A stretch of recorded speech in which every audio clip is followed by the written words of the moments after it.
Prosseguindo no estudo de história da igreja, continuando na lição 3, vamos ao item 6 do material didático, a expansão da igreja no primeiro século. Bom, Trajano ele foi um imperador, né, do fim do primeiro século, terminou no ano 100. Eu já falei um pouquinho com vocês, mas vou enfatizar agora sobre o crescimento da igreja, né? Como o evangelho, como a pregação do evangelho era confrontada com as crenças pagãs, tanto romana quanto dos celtas, quanto dos gregos. O comentário diz: a igreja que estava em Antioquia, na Síria, foi o primeiro centro evangelístico da igreja. Na Ásia, Paulo estabeleceu um centro missionário em Éfeso, e esta região se tornou o segundo centro de destaque do cristianismo. O terceiro centro de grande crescimento do cristianismo foi no norte da África. Então veja, eu falei para vocês num outro módulo de Tertuliano, um cristão, que ele era um romano que trabalhava no norte da África. E essa igreja, exatamente essa igreja cristã, ele conhece lá no norte da África, porque como lá a perseguição era menor, na cidade de Roma a perseguição era pior, né? O norte da África, ele, por exemplo, nesse período do ano 100, 107 da era cristã, ele não está tendo praticamente perseguição nenhuma. A perseguição estava centralizada em Roma. Então muitos cristãos fugiram. Falei para vocês que muitos cristãos foram viver nos cemitérios, nas catacumbas. Ou então fugiam para as montanhas. Mas muitos cristãos fugiram para outras cidades. Então nós vamos encontrar agora no segundo, terceiro, até no quarto século, nós vamos encontrar muitos cristãos no norte da África. No quarto século aí já surge a Igreja Católica Apostólica Romana, e ela, logo depois que Constantino fundar, ela já começa a perseguir os cristãos dessa região. Pois bem, mas o cristianismo, vamos fazer essa comparação de confronto. Eu vou citar um exemplo do culto, né? O culto, por exemplo, a Diana, que era o culto assim, mais concorrido no Império Romano, o seu templo era uma das maravilhas do mundo antigo. Diana, o culto a Deus, a Mãe, que vai ser substituído por Maria, né? O culto a Maria, essa mulher de Deus, temente a Deus. Claro, ela não tem culpa nenhuma de lá no quinto século já da era cristã eles efetivarem o culto a Maria. Então, o culto a Diana dos Efésios, irmãos, era um culto pervertido.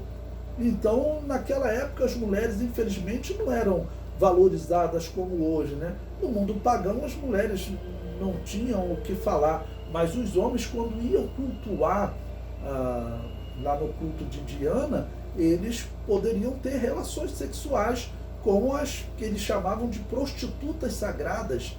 Se você viu aquele filme Troia, o último que teve, o exército grego invade o templo de Apolo e eles capturam, eles chamam de prostituta, né? Mas aquilo, ela era realmente uma prostituta de Apolo, porque assim funcionava o culto na antiguidade. Quando chega a pregação do evangelho, que vai comparar com esse culto, é claro que as famílias vão preferir o cristianismo, né? Vamos dizer, já como por um ponto natural, pelo ponto espiritual, que é a vida eterna, né? A religião verdadeira, como a ação que a igreja primitiva teve no início, a participação, claro, do Espírito Santo. A igreja primitiva, nesse primeiro século, teve um crescimento muito grande, apesar dos 40 últimos anos foram assim de uma grande perseguição, né? Do ano 60 em diante teve a perseguição de Nero, depois teve um intervalo, mas os cristãos ficaram mal vistos, né? E depois a perseguição de Domiciano e Trajano. Então, um outro exemplo seria comparar com os bárbaros, né? Aqueles que não eram romanos nem gregos. Os bárbaros, então, diz a história que eles recebiam o evangelho muito bem, principalmente as mulheres. Por quê?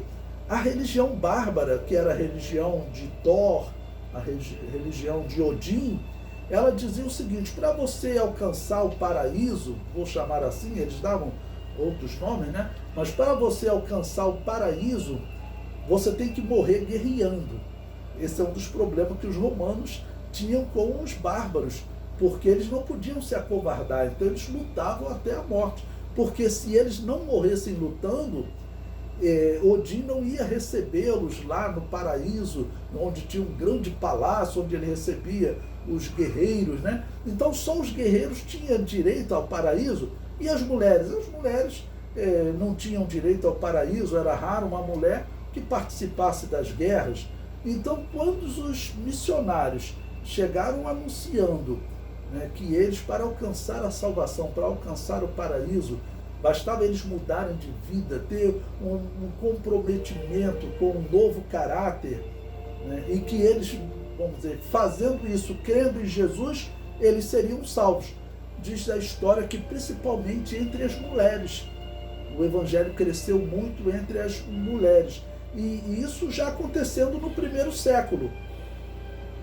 Já acontecendo no primeiro século, porque o apóstolo Paulo, ele já fala de enviando missionários àquela região que eram chamadas onde viviam os celtas ou os bárbaros, né, que eram os galeses, a Gália. Aquela região foi evangelizada. Nós vamos encontrar missionários aí, um homem chamado Irineu, que vai viver naquela região algumas décadas à frente, tudo fruto da evangelização.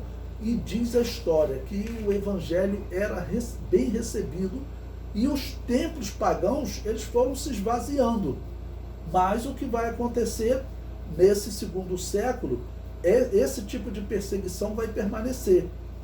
Conforme o evangelho for crescendo, aí vem uma perseguição, diminui o número de cristãos, muitos mortos, muitos infelizmente se corrompem, muitos fogem para regiões da África, para outras regiões, mas mesmo com essas perseguições, o evangelho continuou crescendo. Cada vez que diminuía a perseguição, o evangelho crescia.